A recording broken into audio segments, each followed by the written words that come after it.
ഞാനൊരു ട്രീറ്റ്മെൻറ്റിലാണ്, കിംസിലാണ്. ഇപ്പോൾ ഒരു ഇതാണ്ട് ഒരു 15 സ്റ്റിച്ചുണ്ട്, ഒരു ഓപ്പറേഷൻ കഴിഞ്ഞിട്ട് വരെയാണ്. അപ്പം ഈ ഞാൻ അപ്പോൾ ഇന്നത്തെ പത്രമൊന്നും കണ്ടില്ല, ഞാൻ ഹോസ്പിറ്റലിൽ നിന്ന് വരുന്ന വഴിയാ. പറയൂ. അത് ഇനിയും വരും, ആരോപണങ്ങൾ ധാരാളം വരും. ആരോപണങ്ങളെ ഇനി ധാരാളം വരും.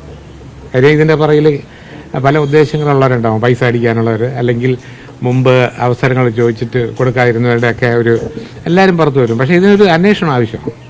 WCC ഒക്കെ പറഞ്ഞത് കറക്റ്റാണ്. അതിന് ക്ലിയർ ആയിട്ടൊരു അന്വേഷണം ആവശ്യമാണ്. അപ്പോൾ നമുക്ക് യഥാർത്ഥത്തിൽ ആരൊക്കെയാണ് ഇതിനകത്ത് തെറ്റുകാരെന്ന് അറിയാം. തെറ്റ് ചെയ്യാത്തൊരു ഇതിനകത്ത് പെടുത്തുമല്ലോ. എൻ്റെ അഭിപ്രായത്തിൽ ഇപ്പോഴത്തെ സർക്കാർ തന്നെ എന്തോ പുതിയൊരു ഇതിനൊക്കെ രൂപീകരിച്ചിട്ടുണ്ടെന്ന് പറയല്ലേ. അന്വേഷണം വരണമെന്നാണ് എൻ്റെ അഭിപ്രായം. അല്ലെങ്കിൽ ഇങ്ങനെ ആൾക്കാരിങ്ങനെ വന്നുകൊണ്ടിരിക്കും. അത് വരും. ഇപ്പം നമ്മളെ കണ്ടില്ലേ ഇവിടെ. നമുക്ക് ഏറ്റവും ഇഷ്ടമുള്ള ആളല്ലേ ഉമ്മൻചാണ്ടി സാറ്. ഇത്രയും ശുദ്ധനാളിനെ കുറിച്ച് എന്തെല്ലാം വന്നു. അതുപോലെ അന്വേഷണം വരണം എന്നാണ് എൻ്റെ അഭിപ്രായം. ഈ രണ്ട് സൈഡിൽ നിന്ന് വേണം. കാര്യം ഇതിൽ പറയുന്ന ആൾക്കാർ ഇതിനകത്ത് തെറ്റുകാരാണെങ്കിൽ ശേഷിക്കണം. കള്ള പരാതിയായിട്ട് ആരെങ്കിലും വരുന്നെങ്കിൽ അതും നോക്കണം എന്നാണ് എൻ്റെ അഭിപ്രായം. ഇല്ല, അത് ഞാൻ ശ്രദ്ധയിൽപ്പെട്ടാണ്. അത് അന്വേഷണം വരണം. പിന്നെ തീർച്ചയായിട്ടും ഞാൻ എന്താ പറയുക, അമ്മയുടെ ഒരു സ്ഥാപക അംഗമാണ്. 10-18 കൊല്ലം കഴിഞ്ഞ കമ്മിറ്റിയിൽ വരെ ഞാൻ വൈസ് പ്രസിഡന്റ് ആയിരുന്നു. അപ്പോൾ അതിനകത്ത് പറഞ്ഞ കാര്യം മെമ്പർഷിപ്പിന് വേണ്ടി പൈസ വാങ്ങിക്കുക അങ്ങനെയുള്ള അന്യായം നടന്നു എന്നുള്ള കാര്യം എൻ്റെ അറിവിലില്ല. അങ്ങനെ നടക്കത്തില്ല. കാര്യം ഇതിനൊക്കെ ഒരാളൊരു ഫോട്ടോ വെച്ച് ആപ്ലിക്കേഷൻ അയച്ച് ഒരു എക്സിക്യൂട്ടീവ് കമ്മിറ്റിയിൽ വരുമ്പോൾ അവിടെ ഈ ആർട്ടിസ്റ്റ്, ഈ ആണോ പെണ്ണോ, ഏതെങ്കിലും സിനിമയിൽ അഭിനയിച്ചായിട്ട് നിങ്ങൾക്ക് ആർക്കെങ്കിലും ഈ കമ്മിറ്റിയിൽ 17 കൊല്ലം ആർക്കെങ്കിലും പരിചയമുണ്ടോ എന്ന് ചോദിക്കും. അപ്പോൾ ഉണ്ട്, നമ്മളെ കൂടെ 2 പടത്തിൽ ചെറിയ വേഷം കൊള്ളാം എന്ന് പറയുമ്പോഴാണ് സെലക്ട് ചെയ്യുന്നത്.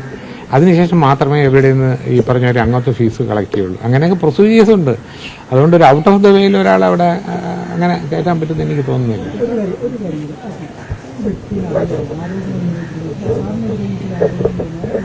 ആരുടെ പേരെന്ന് പറയുന്നത് എനിക്ക് തോന്നുന്നത് ഇപ്പോൾ നമ്മൾ ഫോട്ടോ കാണിച്ചപ്പോൾ എനിക്ക് തോന്നുന്നത് എൽസമ്മ എന്ന എൻ്റെ ആൺകുട്ടി എത്ര 10-25 കൊല്ലമായില്ല അതിനകത്ത് അഭിനയിച്ചിട്ടുണ്ട്. അല്ല, അത് എന്താ ചെറിയ വേഷമാണ്.